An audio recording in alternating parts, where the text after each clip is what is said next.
सब एक हो जाओ, आजादी का दीप जलाओ। बातों को रखो।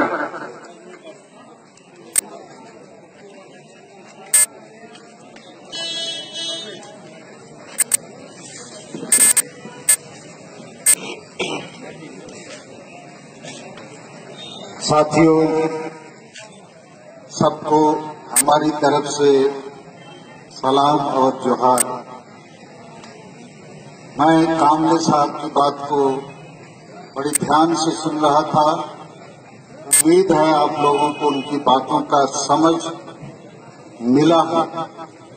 7 नवंबर को गांधी मैदान मानगो में एक बड़ी सभा होनी है और उस सभा का जो उद्देश्य है, देखिए हम सारे लोग इस देश में रहते हैं और सभी लोगों को पता है कि ये जो आदिवासी, दलित, पिछड़ी, मुसलमान आदि, उनको अभी तक सच्ची आजादी नहीं मिली है, उनको न्याय नहीं मिला है।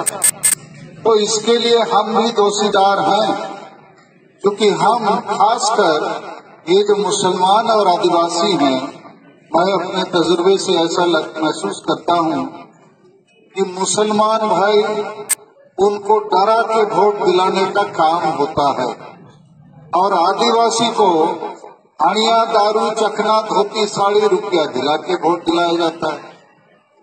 लेकिन अभी समय बदल रहा है और यदि हमको अपने समाज को बदलना है तो हमको उस पर विचार करना होगा और केवल वोट देने से नहीं चलेगा, क्योंकि हमारे देश में कोई भी फैसला सरकार करती है और सरकार राजनीति से बनती है, वोट से बनती है।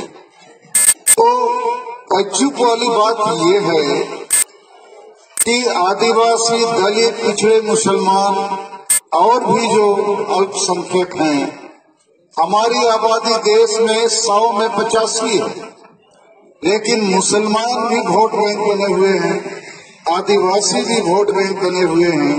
तो इस पर विचार करने की आज जरूरत है और 7 नवंबर को जो मीटिंग होगी उसका उद्देश्य यही है कि ये जो मुसलमान है, ये जो आदिवासी हैं, ये कब तक पीछे पड़े रहेंगे।